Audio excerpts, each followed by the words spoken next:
that we just talked about the general perspective of numerical method. Then we started discussing about finding roots.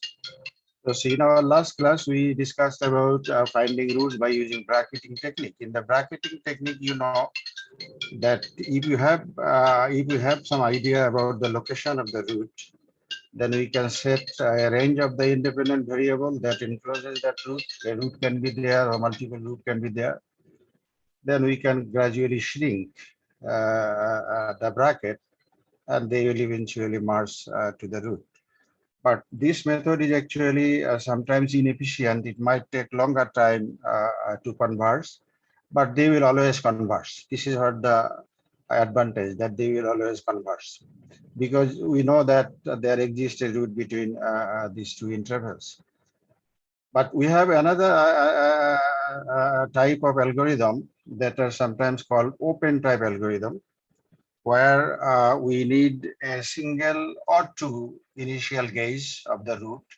Then we can derive the formulas, and those formula can help us to iteratively solve for the roots. So this is there in chapter 6 of your text, and we will be using the text just to discuss the topic, okay? Meanwhile, you have some idea about it, but we discuss the thing gradually in a way that is presented in your text. So let me share your textbook.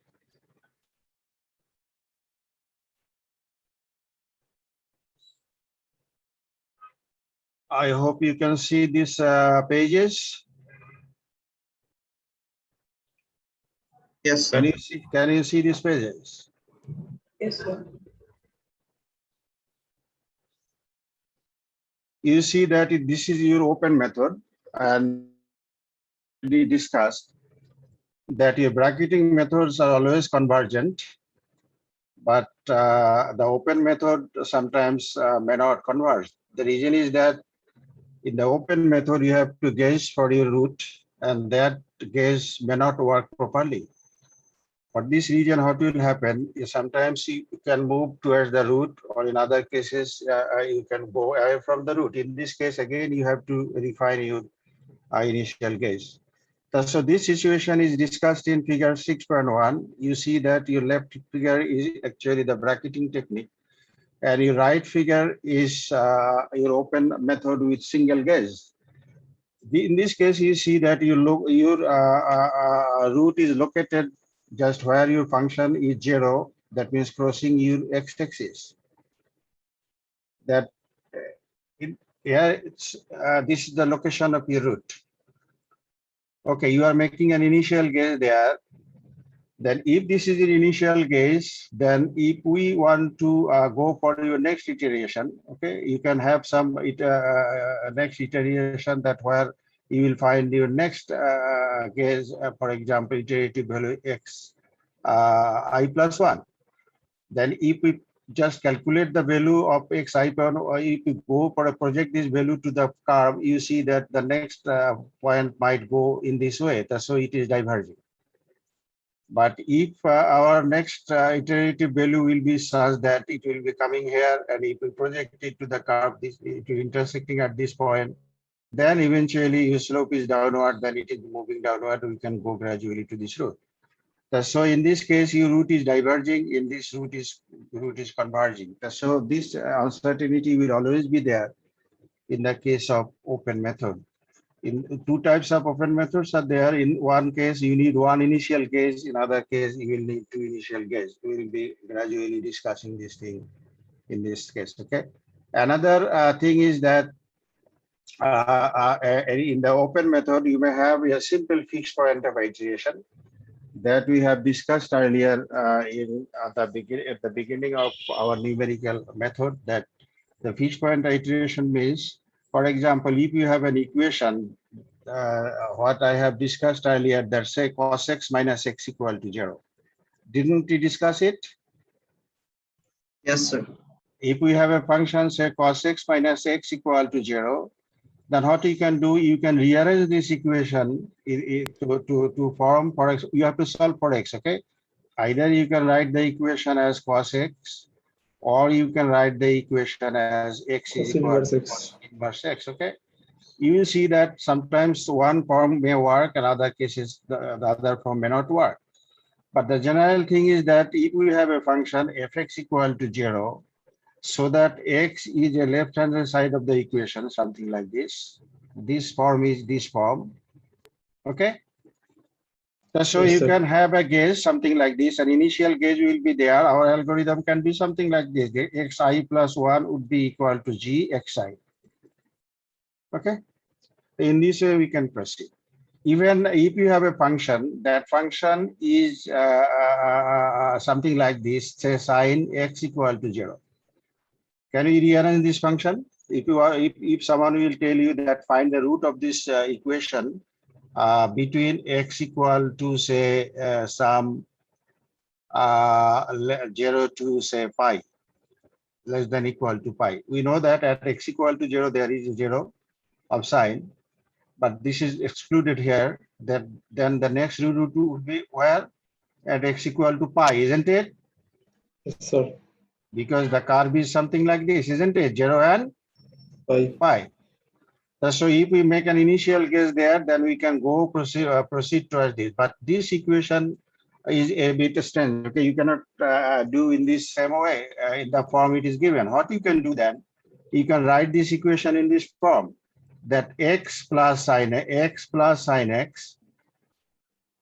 is equal to x. Can we do that? You can add x in both sides. Yes, sir.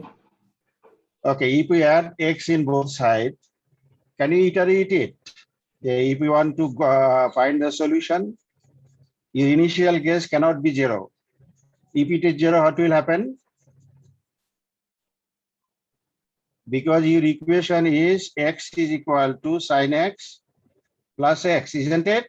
Yes, sir. You can consider it is gx. Then you can iterate in this way that xi plus 1 would be equal to sine xi plus xi, isn't it? This would be your iterative equation. Then you have to make an initial guess. If you make x equal to 0, would it work? Because if you make x equal to 0, the initial guess x0, then x1 would be equal to what? Very simple thing. Sine 0 plus 0 is equal to 0. Then it will be fixed at the 0 because 0 is one of the roots of your sine. So this initial gauge will not work. Then next you can set that say your x0 equal to say 0.2. You solve the equation for x0 equal to 0.2. You see that your x1 would be equal to sine 0.2 plus 0.2. Yes, sir. And then you will find a value. You see that your sine x is nearly equal to x if your x is very less than 1, isn't it? If it is very less than 1, then your sine x is nearly equal to x. So for lower values of x, you see that x1 will be doubled. But as you are proceeding towards higher values, your sine will be gradually increasing and reach to a peak value. Then again it will decrease, and eventually you will arrive at the root. Okay, you proceed with this algorithm. Okay, and verify it, that you are going to a solution, and you know the solution. Your solution would be equal to x would be equal to 3.14159. Okay.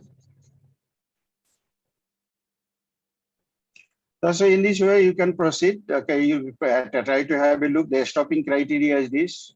Okay, when to stop? Because if you want to find a root at exactly equal to a true root, then it might needs many iteration.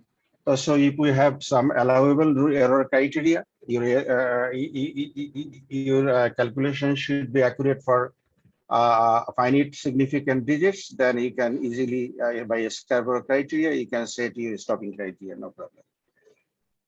Okay, this is also explained by using another example. Try to redo it, and you will see that.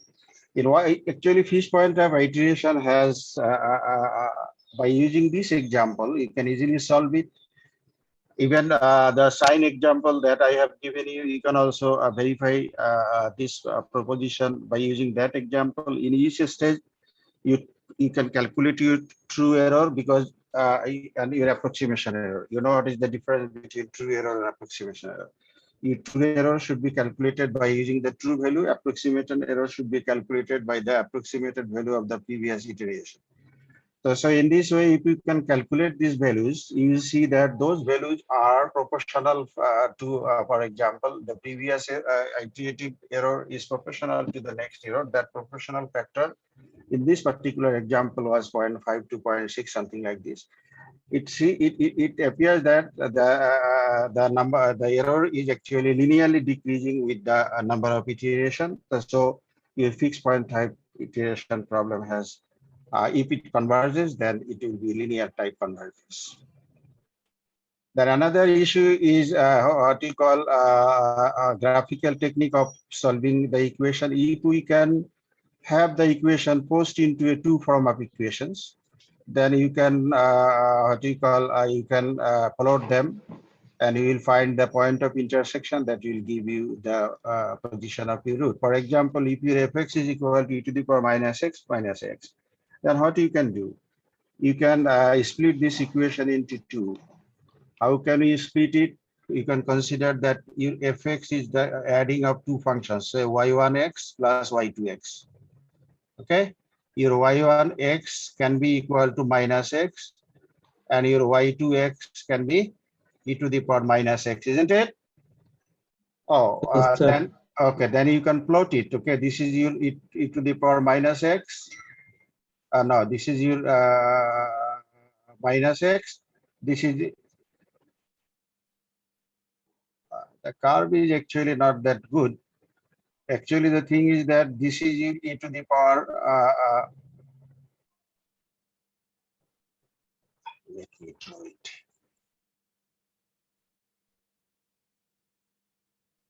Okay, in here in this case, you see that your total your figure is this. That root is there. Then how can we go to this root? Okay, you plot these two functions, f1x and f2x. One is a negative straight line. That is your y1x is equal to minus x. And this is your y2x. y2x is equal to e to the power minus x, isn't it? Yes, sir. And the point at which they will equal, is it not the point of root? Yes, sir. So in this way, you can go to the root, or even you can plot in the reverse way that these two curves will intersect at a point. For example, if we add them together, that intersecting point would be the location of the root. But in this case, actually, in this case, sometimes your solution may diverge. In the case of iterative cases, okay, in the point, in the fixed point iteration, okay, if you use this technique iteratively, sometimes your root may diverge. The technique is in the iterative version of this technique. Actually, the thing is that we have already seen that our function will be given fx equal to 0. We can rearrange the function to arrange it in this way. Okay. If we arrange this in this way, is it not something like that? This is gx minus x equal to 0. Yes, sir. If it is gx minus x equal to 0, one example of such representation can be this. Yes, Isn't it? Yes, sir. That's why your iteration technique is what? Here, your iteration technique is I plus 1 is equal to gxi. So if you want to just put it into the graphical representation, that you can plot, because your GS is a general function. Depending on the nature of the GS, iterative solution may converge or may diverge. So this situation can be explained with the help of a general shape of possible shapes of GX. So this is described here in this page, okay? You can easily see that. Okay, you see in your, it is the figure is self-explanatory type. You can easily understand the situation happening there. Okay, consider figure A. You see in your figure A, you see that you y1 equal to x, the first curve is this. This is general, okay? Whenever we are dealing with a particular problem, then the actual shape of y2 will be available there. That y2 is a straight line. This is the thing. So if you have your y2 is a straight line, this is a straight line. And your gx will take a shape that depends on the real problem. Now, if your GS has the shape of figure A, then you see that your initial gauge is x0. Then if you find your next gauge, how to do that? Your next gauge will be equal to x1. That x1 would be equal to g x0, isn't it? Yes, sir. So how can we find that? That means the x1 value that can be obtainable from the straight line, this straight line, where the value of x1 must be equal to the value of your gx0. So this is the value of gx0. Then if we make a horizontal line there, it will intersect at this point. Is it not x1? Yes, sir. This is x1. If this is x1, then you calculate the value of your g. Now your next iteration will be equal to x2. x2 equal to g into x1, is it? Yes, sir. If it is g into x1, then you follow the same procedure, draw a horizontal line from gx1 and it will intersect with y equal to x line at this point. Then you go downward to the x-axis, then this is your x2. In this way, you see that are not you moving towards your root? Yes, sir. So this is converging, okay? But you consider the situation, see, in this situation, you see that your curve is a bit different, okay? That means the slope of the curve gx is steeper than 1, greater than 1, isn't it? Is it not greater than 1? Because slope of y1 is 1 and your curve g is going above y1. What does it mean then? It means that its slope is greater than 1. 1.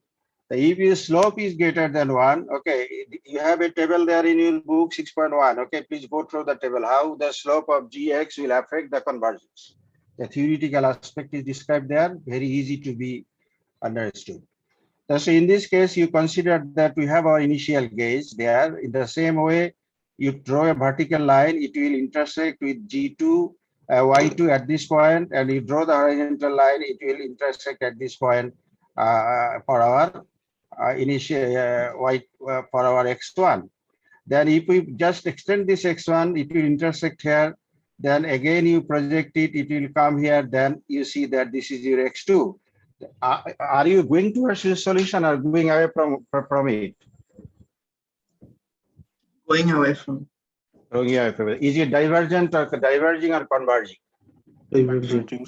Converging. So if your slope of g prime x is greater than 1 actually, your solution will diverge. Now consider another situation where your slope of g can be negative. And in this case, you see that if we have this slope and initial gauge is there, the next step is what you find, you just go and when the point intersects with your g, then you draw a horizontal line, it will intersect at this point with your y1 curve, then go downward. Is it not your x1? Yes, sir. Okay. Then next step is what you move upward, it will intersect at this point, then move horizontally, and then this will be your x2, isn't it? Yes, sir. There are not you moving towards the root, but it will be spiraling to your initial successive iteration as spiraling or weaving across the root and eventually go to the root, okay? An inward type movement. But Yes, sir. if we just draw, if we consider that your G2 has this nature, that in this case, you see that the initial gauge will be diverging, okay? So this is the consequences of your fixed point type iteration depending on the slope of your function G2. In one case, you may have your solution converging to your root. In other cases, it may not. So you can also check it by calculating the slope. This is discussed in box 6.1. Okay, this is the general. Already we have indicated it. This is not the case. Okay, if the slope of G2, Gx is magnitude of slope is Gx is less than 1, the error decreases with each iteration. And if your G prime x is greater than 1, the error grow. So it is also linearly divergent that we have already discussed. Now this is your fixed point of iteration. We'll be now discussing to another algorithm that is already known to you, that we call Newton-Raphson algorithm. The origin of this algorithm is actually the Taylor approximation. I hope you know this thing from your power system, isn't it? Yes, sir. Newton-Raphson, where you used one variable type Newton-Raphson or multiple variable type Newton-Raphson. So single variable. Single variable. Okay, fine. So let us drive the equation for single variable. The text are there already. Let me write here. Then you will understand it. Actually, what I have told you that it depends. It is actually Taylor approximation of a function. It starts from Taylor approximation. Okay. Okay, we have a function fx. Say fx equal to 0. And then we solve the function for the root, isn't it? Now, if we can approximate this function in the vicinity of the root in this way, that your fxi plus 1 is equal to fxi plus f prime xi into h, where let us not write h, okay? In the general equation, we have written h, okay? Let us write this is this should be equal to xi plus 1 minus xi, isn't it? Yes. This is not exactly equal. This is nearly applicable. This is what your first order approximation, isn't it? Yes, sir. First order approximation, or sometimes we call linear approximation, isn't it? Or linear approximation. Now, if this is your function approximation, approximated function, then according to the root finding criteria, you set your left hand side equal to 0. If we put our left hand side equal to 0, then you see that your equation will be equal to f prime fx1 plus fxi into xi plus 1 minus xi, isn't it? If our objective is what? Your initial gauge xi will be available to you. You have to find your next iterative gauge xi plus 1. You solve this equation for xi plus 1. If we solve this equation for xi plus 1, then xi plus 1 would be equal to xi minus fx divided by f prime x I, isn't it? Yes, sir. So this is your Newton-Raphson algorithm. Okay, this is sometimes called gradient projection algorithm. Actually, in this figure, it is already depicted there that if we have our initial gauge is there, then we can calculate the tangent curve or gradient or slope of this curve here. Then you extend the slope and it will cross the x-axis at this point. Then this will be your next gauge.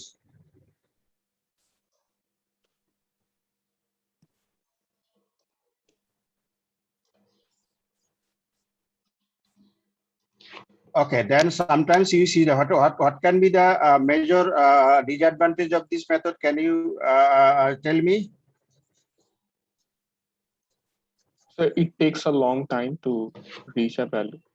But sometimes it might take longer time depending on the problem. That cannot be actually the one of the, but it depends on the problem. Even it is faster than bracketing method. Oh, okay. But the thing is not something like you can guess that this contains a derivative there in this term. Yes, sir. Because of this derivative, sometimes some problem could be there. Okay, sometimes you may not have your function so defined that you can calculate the derivative. In other cases, his derivative is so small that this ratio would be very, very high. If it is Yes. very, very high, then what will happen? Initial gauge will diverge to a distant point that your solution will not converge. And even in the most disastrous case, if your f prime xi equal to 0, can you proceed with solution? No, sir. Is impossible then. Okay, so this is the major disadvantage or pitfalls of your Newton Raphson method. But some remedies also there. For this reason, actually, for solving a single type of problem, we need many algorithms because of this thing. Okay, because each algorithm has advantages and disadvantages. Okay, already I have derived the equation 6.6. An example is there. You try to do this example, you will find that. Okay, here you see that what you need to do. Your initial gauge was x0. Then your function is given as e to the power minus x minus 1. Then you have to evaluate your function at the initial gauge first. Then you take the derivative, evaluate the value of your function at x0. Then you proceed with the algorithm. You will find that your first iterative case was value is 0. Your second iteration value is 0.5, and gradually you are going to the solution. That solution is nearly equal to the exact values of your solution.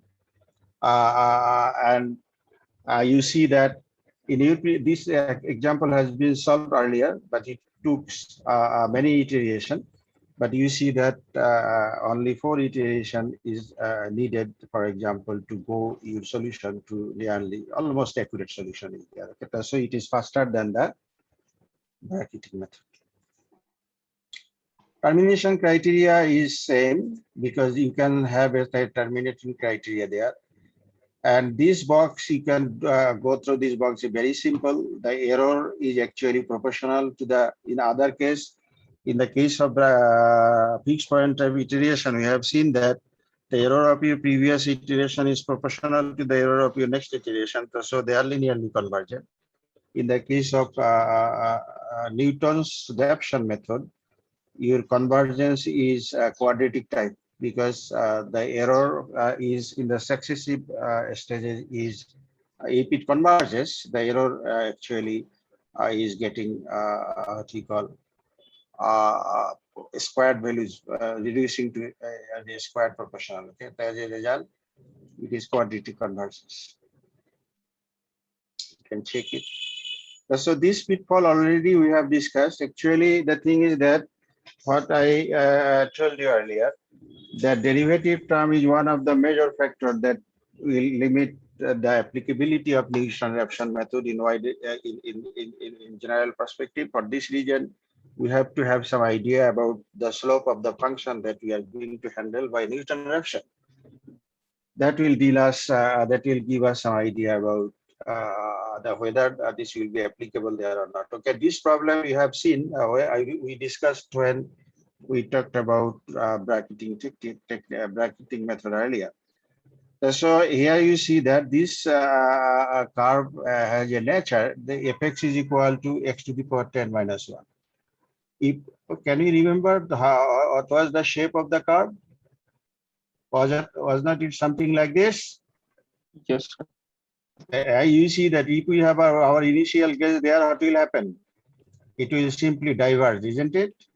Because the slope of your curve in this region is, the curve is nearly horizontal in this region. The slope is very small. As a result, the ratio, for example, this ratio, okay, this is actually fxi divided by f prime xi will be very, very greater than 1. And eventually a solution may diverge or it will take longer time to converge. In this case, it will converge, but it will take huge iteration to converge. Okay, this is illustrated there.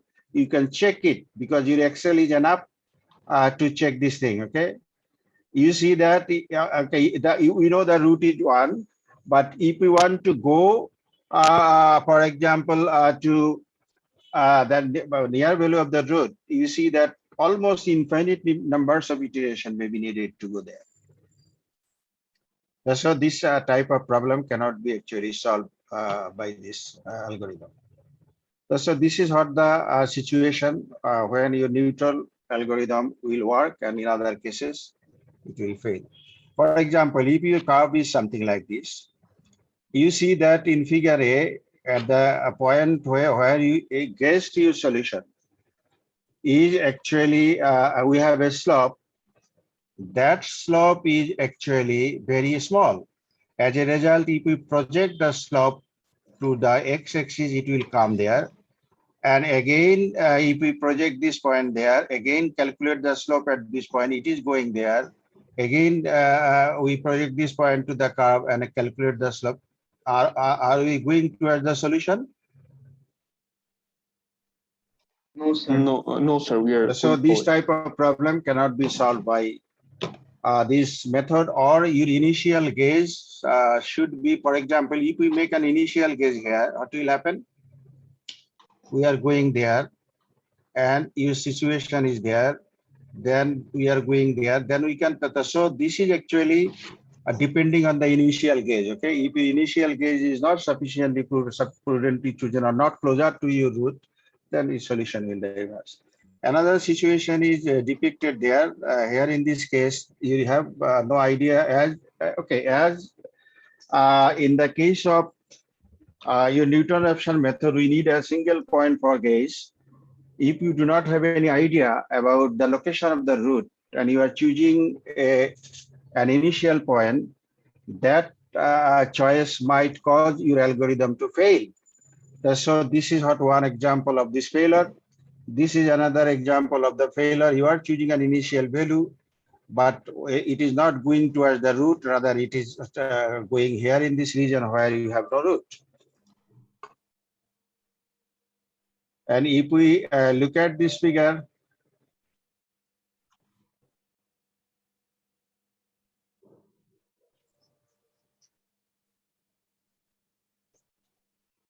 I hope you will understand it. Okay, if you have this curve, something like this, initial gauge is there. In curve C, you see that gradually your solution is diverging and going elsewhere.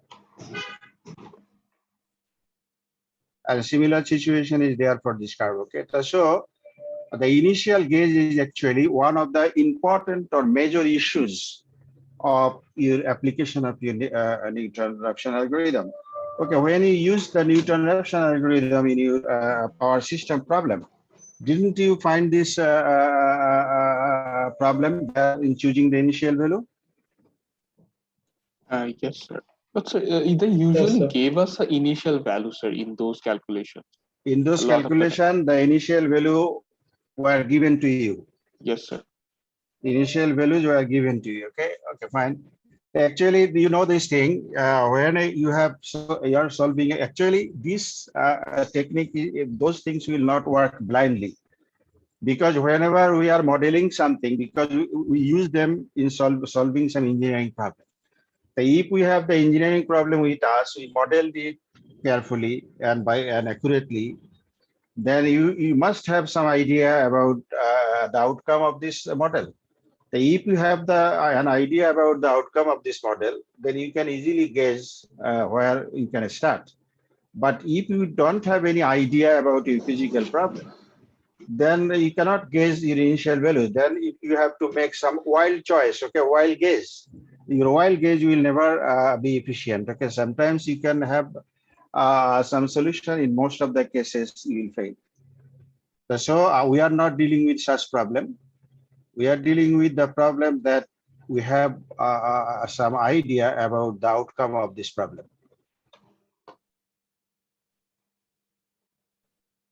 Okay, now one of the major problem that one of the major problems actually in your Newton-Raphson method is the calculation of or the evaluation of the derivative. If you have a function whose root you need to determine is given to you and it is mathematically tractable, then you can easily calculate the derivative by using analytical technique. Then you can use them in the solution of the algorithm of your Newton-Raphson method. But in many of your practical cases, you may not have this situation in place. That means you cannot calculate the derivative analytically, then what you need to do, you have, if you want to solve this type of problem by using Newton-Raphson technique, then what is the remedy actually? The remedy is you can approximate the derivative by using the difference equation that we learned in chapter 4, that the first derivative can be calculated by using the backward difference, can be calculated by the forward difference, can be calculated by the central difference, isn't it? But if you know, if you want to calculate the derivative of a function at a particular point, then you can choose a point backward of the point according to the step size, or you can choose another point forward of this point depending on your step size. Then by using these two function values at these 2 points, you can easily calculate the derivative, approximate derivative, okay? You can keep your point at the center between 2 steps, or you can keep your point at the forward point, or if you keep your point at the backward point. And as a result, you will have 3 algorithms we have discussed earlier. So say in this case, in your Newton-Raphson method, which algorithm we need to use? That this is one question, okay? Whether it is forward or backward. So actually, the thing is that can you tell me from your general understanding that which algorithm can replace the derivative of your Newton-Raphson method, the forward or backward? Is the backward. Okay, our reason is Reasons. then I'm not how can sure. we see the because you can you explore the reason why they choose they have chosen the backward? Actually, you think that your backward is more reliable. The thing is that your backward points will be known to you, because Okay. these are the values coming from your initially you have to guess, but those values will be coming from your past iteration. But if you choose your forward, you never still you did not calculate your forward point yet. So the algorithm will be implicit then, because we have a 2 mathematical thing, that one is called explicit type algorithm. In explicit, you can calculate your unknown things by using all known values. But if you have your implicit type algorithm, in this case, in the both sides, you will have your unknown values. Then this solution is complicated. But in many of our problems, this is unavoidable. Okay, we will discuss that thing later when we will come with it. But here in this case, it is very logical to use the backward case, because in the backward case, your past values will be known to you. So this algorithm is simple. You replace your derivative by this equation, and this is your backward difference. Then eventually, if we replace our f prime x with this equation, you will arrive at 6.7. This is the second method. Okay, second method is applicable or convenient when the derivative calculation is not possible by our system. This is actually given the explanation is this. Okay, it is this figure is a bit different from Newton-Raphson technique. Here the slope is actually approximated by a straight line, just given by the Planck curve. You can connect the 2 points there by using the straight line. This is how the equation of the actual 6.1. It will intersect at a point on the x-axis. This will be the next gauge. So in this algorithm, what is the thing? You have to have 2 gauges there. Initially, one is xi, another is xi minus 1. Using these 2 gauges, you just find a straight line equation that is 6.7. Then you project that line, it will intersect with your x-axis at a point. This point is your next gauge. So you replace your xi, then this point, then you replace your x minus 1 by xi, and xi by the new point. Then you can proceed further for your next iteration, and eventually you will arrive at the root if other conditions are fulfilled. So the same problem is solved by using the second method with 2 initial gauges. One is x minus 1 equal to 0, x0 equal to 1. So your next value will be equal to x1. Once your x1 is found, then you replace your x minus 1 by x0 and x0 by x1. Then you proceed for solution to x2. and the same fashion you can proceed until your error of your calculation falls nearly equal to or below the specific error defined by the error criteria. These are the general perspective. You try to have a look there, because if you want to go exactly, because we have lots of methods there. So this general perspective is easily understandable. You can do that. Okay. If you want to compare, for example, the convergence issues of these 4 type of thing that we have learned so far, you can have this look. Okay, this is plotted for a particular example. Okay, you can verify it. If we use bisection technique, your bisection technique is always false position technique or the bracketing technique. They are always convergent. And you see that the error convergence rate of bisection is, if we compare with this 4, the Newton-Raphson method is rapidly converging. Then your second method, then your false position method is rapidly converging compared with the bisection method. So you can easily compare which method is efficient, but still this is not a blanket type conclusion. It is also a case by case basis. In some cases, this situation may not work. Even in the cases, you see that false position and bisection are always converging type. But why they are converging? Because you are bracketing the root. So there is no way that your root will be skipping. But the thing is that sometimes it may some situation can be there. If your initial bracket is not prudently chosen, it might take longer time to converge. So your second method and Newton method actually has the same disadvantage or pitfalls regarding the slope of your curve. But second method is advantageous in compared with Newton method if the derivative calculation is not possible. There exists another disadvantage of your second method is that you need 2 initial gauges there. So if we have 2 initial gauges, then sometimes that might create some problem. For this reason, your second method can be modified in such a way that that problem can be mitigated, I would say, not eliminated, can be mitigated to some extent. Okay, the situation is something like this.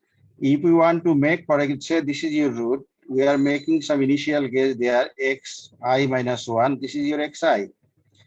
These 2 initial gauge we can make. But if situation is something like this, that initial that the choice of these 2 things could also create some convergence problem to your algorithm. In that case, what you can do, you can make some incremental, what we call sources. Okay, that incremental source is something like that, because we know we need to calculate the value of our function at xi minus 1 as well as at your xi for calculating the derivative. So in your incremental method, what you can do, rather than choosing this thing very in this way, you can just replace your xi minus 1 by simply perturbing your xi. Perturbing means either you can add something with xi, very small value, or subtract something from your small value, so that your xi minus 1 can be written as xi plus delta xi. This delta xi is a simple fractional perturbation of the independent variable in the vicinity of xi. So in this case, we can easily calculate the derivative in this way. That derivative will be actually, if your del x is very small, then it will be very closer to the actual derivative of your function. So in this case, that example will show you that the convergence will be even faster. So the same problem is solved. Okay, you see here the next case, initially xi minus 1 was chosen 0, x0 was chosen 1. Here in this case, you see that x0 is chosen 1 and x I minus 1 or x for the next point, it is perturbed by a small amount, something like this. Okay. So you will have your 2 point there with this perturbation value is actually del x is chosen as 0.01. You can explore with different values of this thing and examine that how your algorithm is affected by the proper choice of del x. Then you see that with this choice, you can easily obtain the solution of this problem that will eliminate the possibility of what you call not choosing your second point properly.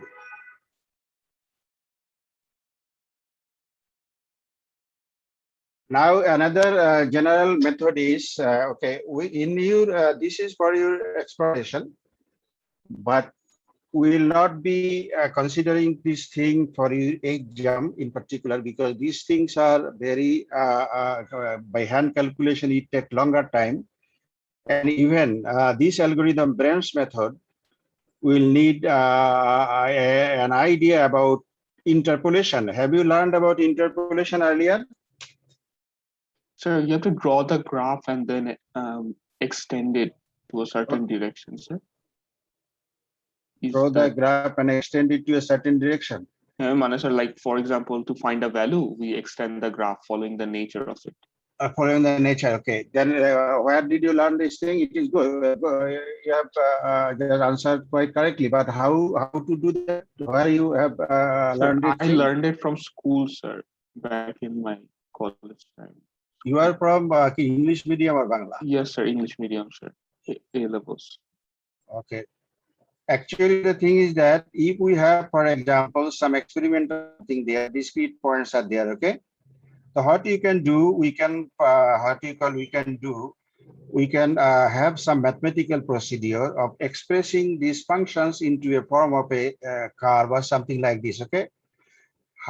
We have to draw this curve, these curves to be drawn in such a way that it will represent, for example, your discrete data effectively or efficiently, okay? We have some algorithm or some criteria to do that. This once this curve is available to you in your Excel, sometimes we call it trend line. Have you seen about it? This term trend line. Okay, to what extent you are using Excel actually? Because Excel is a very nice spreadsheet, and many computational thing can be done by using Excel without programming it explicitly. If your functions are here. Try to do that, okay? The whole course can be shaped using Excel. So you see that if you have a trend line means what? By examining the data points, computer can plot by using some algorithm that what trend it will follow continuously. Then interpolation means that if you want to know this value at this point, that this point value can be calculated by using the trend line, or you can have some technique to calculate it.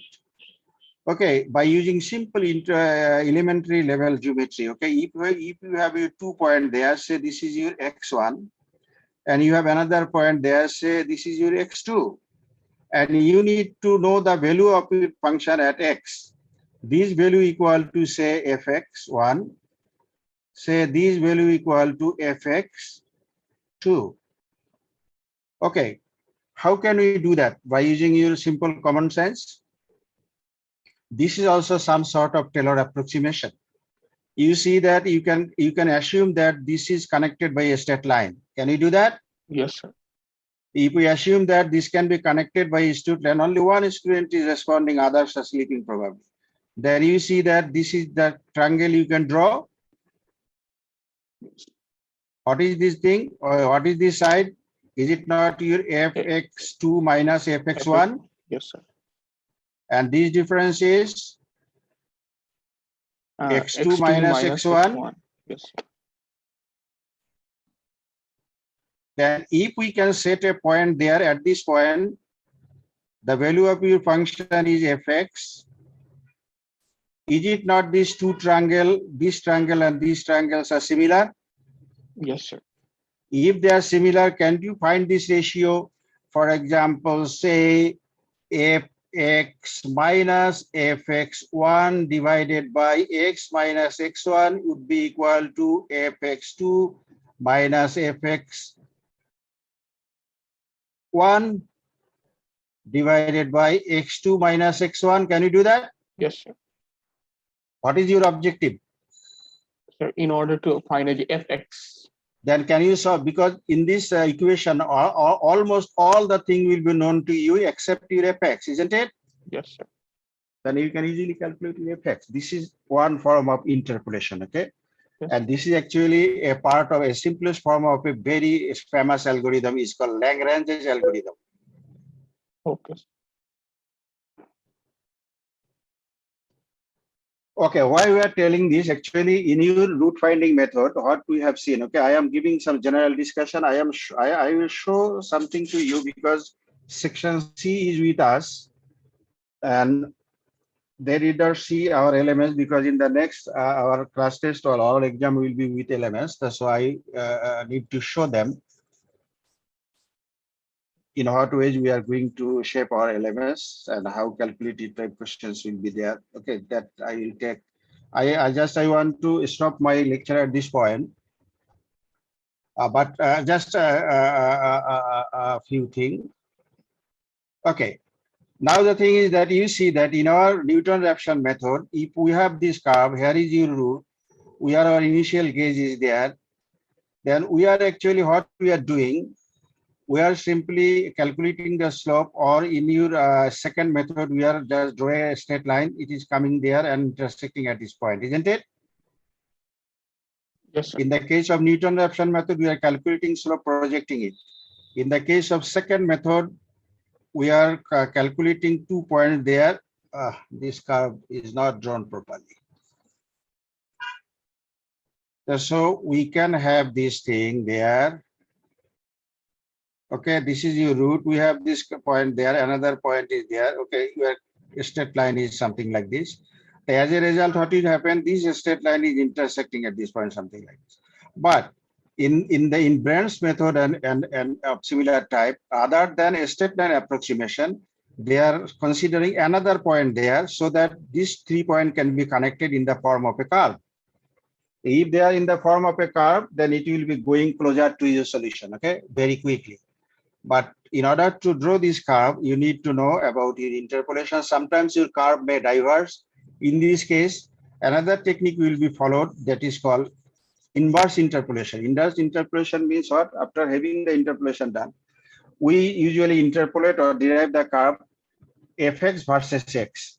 But if we go in the reverse way, that we are plotting the curve x versus fx, then it becomes the inverse interpolation, okay? So when we will talk about interpolation, again, we will revisit our Brand's method, okay? That's it from my part for today. Let me show you your LMS, okay?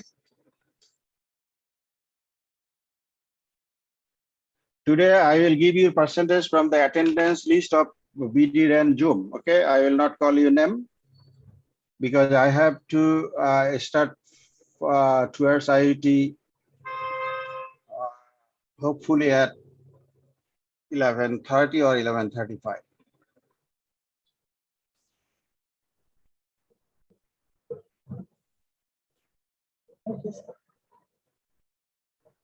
Another suggestion can be, because this session was recorded by section B, isn't it?